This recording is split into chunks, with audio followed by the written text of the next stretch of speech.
বিসমিল্লাহির রহমানির রহিম। আসসালামু আলাইকুম ওয়া রাহমাতুল্লাহ। বা সাথে আমাদের 20 নম্বর পাঠে আলোচ্য বিষয় ক্ষমা সম্পর্কে। আমরা মানুষ মাত্র ভুল হতে পারে, ওই জন্য সবাইকে ক্ষমা করতে হবে। যে ক্ষমা করে দেয় সে উত্তম। ক্ষমাকারীকে আল্লাহ সুবহানাহু আমরা ভালোবাসে। হযরত মুসা আলাইহিস সালাম আল্লাহকে বলছে যে আল্লাহ, তোমার কাছে সব থেকে সম্মানীয় ব্যক্তিকে, তোমার কাছে ইজ্জতওয়ালা ব্যক্তিকে। আল্লাহ সুবহানাহু ওয়া তাআলা কি বললেন যে মুসা, আমার কাছে সব থেকে ইজ্জতওয়ালা ব্যক্তি ওই ব্যক্তি যে প্রতিশোধ লওয়ার ক্ষমতা থাকা সত্ত্বেও মাফ করে দেয়, প্রতিশোধ নেয় না, সে ক্ষমাশীল। ওই জন্য আমাদেরকে সবাইকে ক্ষমা করতে হবে। ক্ষমা করে হয়েছে উত্তম। এক সাহাবী হুজুরে পাক সাল্লাল্লাহু আলাইহি সাল্লামের কাছে এসে জিজ্ঞাসা করছেন যে রাসূলুল্লাহ, আমি আমার গোলামকে কতবার ক্ষমা করব? আল্লাহ রাসূল সাল্লাল্লাহু আলাইহি সাল্লাম চুপ থাকলেন। আবার জিজ্ঞাসা করলেন যে রাসূলুল্লাহ, আমি আমার গোলামকে কতবার ক্ষমা করব? আল্লাহ রাসূল সাল্লাল্লাহু আলাইহি সাল্লাম এবারও চুপ থাকলেন। তৃতীয়বার প্রশ্ন করলেন যে রাসূলুল্লাহ, আমি আমার গোলামকে কতবার ক্ষমা করব?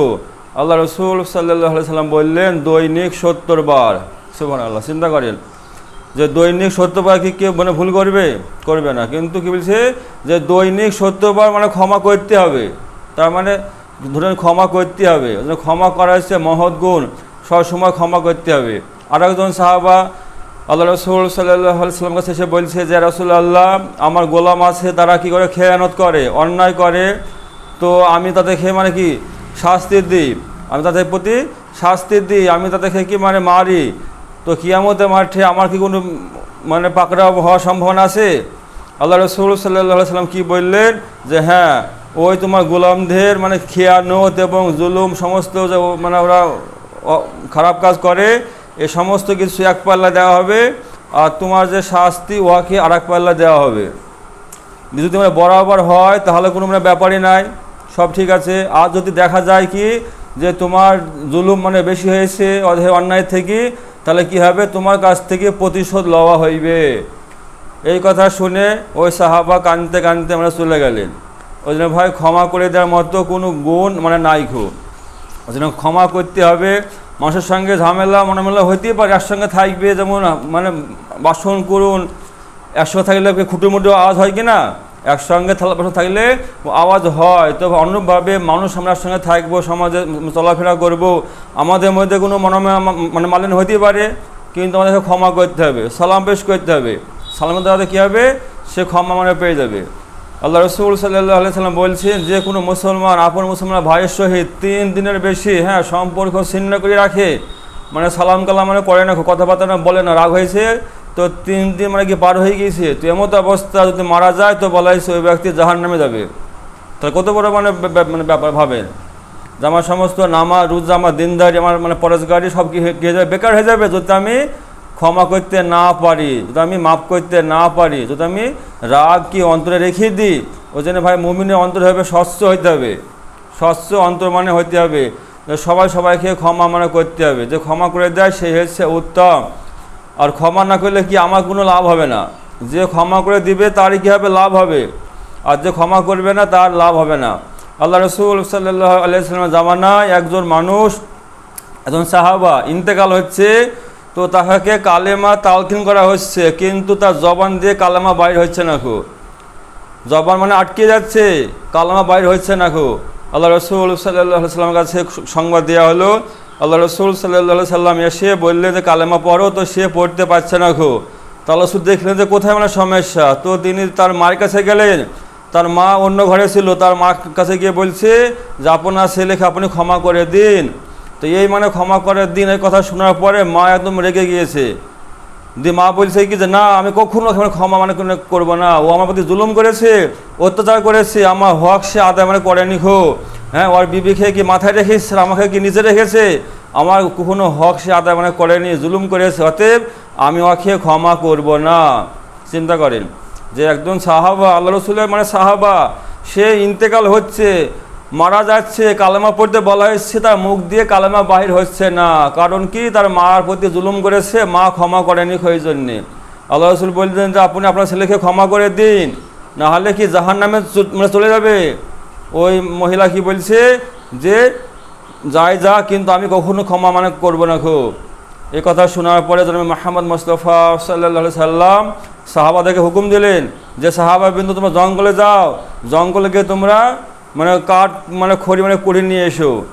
তো সেই সাহাবারা জঙ্গলে যাওয়ার পরে কাঠ খড়ি সব কুড়িয়ে নিয়ে আসলো। তারপরে যেখানে জমা করা হলো, তারপরে বললেন যে এতে আগুন মানে জ্বালিয়ে দাও। এবার সে কাঠে কি আগুন মানে জ্বালিয়ে দেওয়া হয়েছে, সে কাঠ মানে দাও কি মানে জ্বলছে আগুনে মানে লিলহান শিকা। এবার ওই আল্লাহ রসুল বলছে এবার এই মানে ব্যক্তিকে আগুনে মানে ফেলে দাও। ওই মায়ের সামনে বলছে যে এবার এই ব্যক্তিকে ওই আগুনে ফেলে দাও।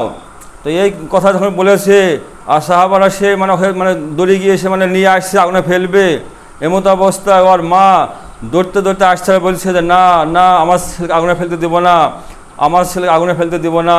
আল্লাহ রসুল সাল্লাল্লাহু সাল্লাম বলছে যে এত দুনিয়ার আগুন, এই আগুন পানি দিলে লিভে যাবে, কিন্তু যদি তুমি ক্ষমা না করো তো কী হবে, এই ছেলে তোমার চোখের সম্মুখে কাল কিয়ামতের মাঠে জাহান্নামের আগুনে ফেরেশতারা ফেলে দিবে, আর সে আগুন এই দুনিয়ার আগুনের থেকে 70 গুণ তেজ বেশি হবে, কখনো তোমার ছেলে মাপ পাবে না।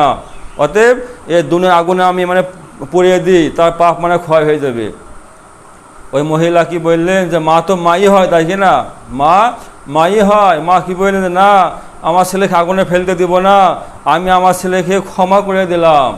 কি বলছে, আমি আমার ছেলেকে ক্ষমা করে দিলাম। তো ভাই চিন্তা করেন যে ক্ষমা না করার কারণে কী হয়েছে, কালেমা জবান দিয়ে মানে বাহির হচ্ছে না। আর ক্ষমা না করলে কি হতো, ক্ষমা না করলে ওই যে মহিলা ও কিন্তু গুনাহগার হয়ে যেত। কেননা কি বলছে কথা, আল্লাহ রসুল বলছে যে ক্ষমা করে দাও, আর ও কি বলছে না ক্ষমা করব না। তার মানে কি বিশ্বনবী মুহাম্মদ মুস্তাফা সাল্লাল্লাহু আলাইহি সাল্লামের কথাকে অমান্য করা হচ্ছে, যে ক্ষমা করব না, কত বড় বড় কথা। ক্ষমা না করলে কি হতো, উভয়ে কি জাহান্নামে চলে যেত, ওই সাহাবা কি ও জাহান্নামে চলে যেত মায়ের ক্ষমা না করা মানে কারণে। আর ওই মা কি হতো, ওই মুহাম্মদ মুস্তাফা সাল্লাল্লাহু আলাইহি সাল্লামের কথাকে অমান্য করার জন্য ওনারা কি ক্ষতি হয়ে যেত। ওদের ভাই ক্ষমার দ্বারা কী হলো, দুজনারই কি মুক্তি হয়ে গেল, ওই ছেলে জাহান্নাম থেকে মানে বেঁচে গেল, আর ওই যে মা তিনিও কী করলেন, ওই তার ছেলেকে ক্ষমা করে দিলেন। ওদের ভাই ক্ষমা হচ্ছে মহৎ গুণ, আমাদের সবাইকে ক্ষমা করতে হবে। ক্ষমার দ্বারা কী হবে, মানুষের মধ্যে মিল মহব্বত তৈরি হবে। আমরা প্রত্যেকে সবাইকে ক্ষমা করবো ইনশাআল্লাহ। সব সময় সবাইকে ক্ষমা করে দিতে হবে। এমন হতে পারে যে হয়তো আমার পাড়া প্রতিবেশী বা আমার ভাই এমন অন্যায় মানে করেছে যে অন্যায়ের ক্ষমা করে দেওয়া সম্ভব নয়, ক্ষমা করা যাবে না, এত মানে ভুল কাজ মানে করেছে। এমতো অবস্থায় যদি আমি ক্ষমা করে দিই তো কী হবে, আমার লাভ হবে। আমার লাভ কেমন হবে, কিয়ামতের মাঠে আল্লাহ সুবহানাহু ওয়া তাআলা যখন মানে কি হিসাব নেবে, আর মানুষ মাত্রে কি কম বেশি হবে কিনা, ভুল হবে। তো দেখা যাবে কি যে হয়তো এই ব্যক্তি কোনো হয়তো ভুল মনে করেছে, মানে এমন মানে অন্যায় করেছে যে সে জাহান্নামে চলে যাবে, ক্ষমা পাওয়ার অযোগ্য। তো আল্লাহ পাক দেখবে যে কি যে বান্দা, বান্দা হওয়ার পরে বান্দাকে মানে ক্ষমা করে দিয়েছিল। এই ভাই একটা অন্যায় এমন মানে করেছিল, সে মানে ক্ষমা করে দিয়েছে, সে মানুষ হয়ে মানে ক্ষমা করে দিয়েছে। আর আমি তো আল্লাহ, আমি রহমানুর রাহিম, তো যা বান্দা আমি তোকেও ক্ষমা করে দিলাম, এটা মানে বলতে পারে আল্লাহ পাক। তো তা কি মাফ হয়ে যাবে? আর মাপ না করলে কী হবে, যদি মাপ না করি, হয়তো সাধারণ অন্যায় হয়তো মাফ করলাম না, হয়তো রাগ কি রেখে দিলাম, তো কী হবে, কিয়ামতের মাঠে এমন হইতে পারে যে আল্লাহ পাক বলবেন কি যে তোমার এমক ত্রুটি আছে, আমি ইচ্ছা করলে ক্ষমা করতে পারতাম, কিন্তু না, আমি তোমাকে ক্ষমা করব না। কেননা জমিনের বুকে আমার বান্দা কোনো অন্যায় করেছিল, তুমি ক্ষমা করনি গো। সে ক্ষমা চেয়েছিল, সে অনুতপ্ত হয়েছিল, কিন্তু তুমি আমার বান্দাকে ক্ষমা মানে করনি, অতএব আজকে আমিও তোমাকে ক্ষমা করব না, এমন কিন্তু ভাই মামলা হইতে পারে। ওই জন্য ক্ষমা করে দেওয়া সবচেয়ে উত্তম কাজ। বদলা লিয়া খুব মানে মুশকিল আছে, বদলা লিয়া কি মানে মুশকিল, কেননা যেমন অন্যায় করেছে সেমনই মানে সমান সময় বদলা নিতে হবে। বেশি হয়ে গেলে কী হবে, বেশি হয়ে গেলে যে পরিমাণে বেশি হবে ওই পরিমাণে কি কিয়ামতের মাঠে শোধ করতে হবে। ওই জন্য সবচেয়ে উত্তম হয়েছে ক্ষমা করে দেওয়া। ওই জন্য সবাইকে ক্ষমা করে দেবো, ক্ষমা করা মহৎ গুণ। আর সবাইকে ভালোবাসবো, সকলের সম্পর্কে খারাপ ধারণা অন্তরে রাখবো না। পৃথিবীর সবাই ভালো, আমি খারাপ, এই মানে গুণ অর্জন করতে হবে। কারো ভুল ধরা হবে না, কারো ভুল আমরা ধরবো না, নিজের ভুল দেখবো। সব থেকে দুনিয়াতে কঠিন কাজ হয়েছে কি, যে নিজের ভুল ধরা। আর দুনিয়াতে সব থেকে সহজ কাজ হয়েছে কি, পরের ভুল ধরা। পরের ভুল ধরা সব থেকে মানে কি মানে সহজ, আর সব থেকে কঠিন হয়েছে কি নিজের ভুল ধরা। ওই যে নিজের ভুল দেখবো। আমি যদি বলি যে ওই ব্যক্তি কত অন্যায় করছে, কি মানে খারাপ লোক, বদলোক, তাহলে কী হবে, ওই ব্যক্তির দিকে একটা আঙুল আছে আর আমার দিকে কটা আঙুল আছে? তিনটে, কি না? মানে আমি ওর থেকে 3 গুণ মানে কি বেশি মানে অপরাধী। আমার দিকে সাক্ষ্য দিয়েছে 3টে আঙুল, আর ওই ব্যক্তি বলছে আমি একটা আঙুল দিয়ে মানে দেখাচ্ছি যে ও ওই কাজ করলো, সেই কাজ করলো, অমুক, হ্যাঁ বলছে তো ওর দিকে একটা আঙুল আছে আর আমার দিকে কটা আঙুল আছে? 3টি। তাহলে ওর থেকে আমি বেশি, কিনা? বলছে ভাই সব সময় নিজের ভুল দেখতে হবে আর অপরের গুণ দেখতে হবে, আর সব সময় সবাইকে ক্ষমা করতে হবে। আল্লাহ রসুল সাল্লাল্লাহু আলাইহি সাল্লাম এবং সাহাবায়ে কেরাম রাদিয়াল্লাহু আনহুমা একটা মানে মসজিদে মানে বসে আছেন, মসজিদ নববীতে মানে বসে আছে, আর একজন সাহাবা মানে আসছে। তো ওই সাহাবা আসার আগে আল্লাহ রসুল বলছে যে এই মানে দরজা দিয়ে একজন সাহাবা আসবে, সে হচ্ছে মানে জান্নাতি, সে এখন এই মাত্র অজু করে আসবে, হ্যাঁ তার মানে মুখ দিয়ে কি অজুর পানি মানে ঝরবে, আর সেই ব্যক্তি মানে জান্নাতি। তো সেই ব্যক্তি আসলেন, আসার পরে সালাম মুস্তাফা করার পরে মানে চলে গেল। আবার দ্বিতীয় দিন মানে বসে আসছে মতো অবস্থা আল্লাহ রসুল বলছে যে এখন এই গেট দিয়ে একজন ব্যক্তি আসবে, সে মানে জান্নাতি। তো সেই দিনে ওই ব্যক্তি আসলে ওই মানে সাহাবা। এভাবে তৃতীয় দিন আল্লাহ রসুল বলছেন যে এই দরজা দিয়ে একজন মানে ব্যক্তি আসবে, সে হচ্ছে জান্নাতি। তো তৃতীয় দিনও সে একই ব্যক্তি আসলো। তো একজন সাহাবার এই কথা শুনে তার খুব মানে আগ্রহ হইলো যে এই ব্যক্তি কি আমল করে, যে আল্লাহ রসুল সাল্লাল্লাহু আলাইহি সাল্লাম 3 দিন মানে পর পর বললেন যে এ মানে জান্নাতি, তাহলে অতএব ও কি আমল করে, আমি সে আমল করবো। ওই জন্য সেই আমলটা মানে জানার জন্য, তার আমল মানে করার জন্য সেই সাহাবা ওই মানে সাহাবার পেছনে মানে চলে গেলেন। যাওয়ার পরে কী হলো, যখন ওই সাহাবা মানে বাড়িতে মানে প্রবেশ করলেন, এই সাহাবা বাড়িতে কি দরজায় মানে নক করলেন, দরজায় আওয়াজ করলেন। সেই সাহাবা গেট খোলার পরে কী বলছেন, এ বলছে যে আমি আমার আব্বার সঙ্গে একটু মানে ঝামেলা হয়েছে, ওই জন্য আমি মানে কী করেছি, আমি কসম করেছি যে আমি 3 দিন বাড়িতে মানে যাবো না খো। তো এই 3 দিন আমি আপনার মেহমান হতে চাই, আপনি আপনার বাড়িতে থাকতেন মানে দিন। তো সে সাহাবা মানে সে মানে সাহাবাকে বাড়িতে মানে রেখে দিয়েছে, 3 দিন মানে রেখেছে। এর আসল উদ্দেশ্য কি, যে গোপনে ওরা আমল দেখবে, ও কি আমরা আমল করে দিয়ে সে আমলে করবে, এ উদ্দেশ্য মানে বাড়িতে মানে গিয়েছে। তো এবার এ মানে রাতেও মানে ঘুমায় না, তাকিয়ে থাকে, দেখে যে এই সাহাবা কি মানে আমল করে দেখবো, তাকিয়ে থাকে। তো ও কোনো আমল কিন্তু মানে পায় না খো, যে খাস একটা আমল থাকবে, সে আমল কিন্তু খুঁজে মানে পাইছে না খো। সাধারণ সমস্ত মানুষ যে আমল করে ও সে আমলই করছে, রাতের মধ্যে হাজত পড়ছে, আল্লাহর সাথে দোয়া করছে, মানে ঘুমাচ্ছে, এমনি সাধারণ নিয়মে সমস্ত আমল করছে, নতুন কোনো খাস মানে আমল সে খুঁজে মানে পায়নি খো। তার উপর তখন মানে 3 দিন মানে পুজো গিয়েছে, মানে বাড়ি ফিরবে, তখন সে সাহাবা বলছে যে আমার আব্বার সঙ্গে কোনো ঝামেলা হয়নি খো, তবে বিষয় হয়েছে এই যে আল্লাহ রসুল সাল্লাল্লাহু আলাইহি সাল্লাম আপনার সম্পর্কে পরপর 3 দিন বলেছে জান্নাতি, এই জন্য আমি দেখতে এসেছি আপনার কোনো আমল আছে কি না, পার্সোনাল কোনো আমল। তো এই 3 দিন আমি দেখেছি, কিন্তু আমি কোনো নতুন আমল পাইনি খো। তো আপনি থাকলে বলেন যে আপনার কী হয়তো আমল আছে নতুন মানে গোপন কোনো আমল, যে যার কারণে আল্লাহ রসুল সাল্লাল্লাহু আলাইহি সাল্লাম পরপর 3 দিন বললেন তুমি জান্নাতি। তো ওই সাহাবা বললেন যে না, তুমি যা দেখলা তাই আমল, আমার কোনো নতুন আমল নাই খো। তো সেই সাহাবা মানে চলে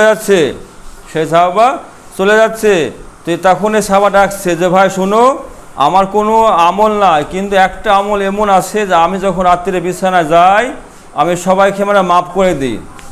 আমি কি করি, পৃথিবীর সমস্ত মানুষকে আমি ক্ষমা করে দিই, মাফ করে দিই। আর আমার হ্যাঁ পৃথিবীর কোনো মানুষের ব্যাপারে কোনো খারাপ মন্তব্য আমি মানে করিনি, আমার দিলে কোনো মানুষের খারাপ ধারণা মানে থাকে না, আমি সবাইকে মাফ করে দিয়ে আমি মানে বিছানায় যাই। তো ওই সাহাবা কি বলেন যে হ্যাঁ ইহাই সে আমল, ইহাই সে আমল। ওই জন্য ভাই সবাইকে ক্ষমা করে দিয়া এসে খুব মানে দামি আমল, খুব মহৎ গুণ। ওই জন্য আমরা সবাইকে সবসময় ক্ষমা করে দিব, কোনো সাথীর ব্যাপারে কোনো খারাপ মন্তব্য আমরা করবো না খো, সবসময় ভালো ধারণা করতে হবে এবং ভালোভাবে চলতে হবে। আল্লাহ সুবহানাহু ওয়া তাআলা আমাদের প্রত্যেককে ক্ষমা করুক এবং প্রত্যেককে সঠিক পথে চললে আল্লাহ পাকের সন্তুষ্টি অর্জন করার তৌফিক দান করুন। আল্লাহুম্মা আমিন।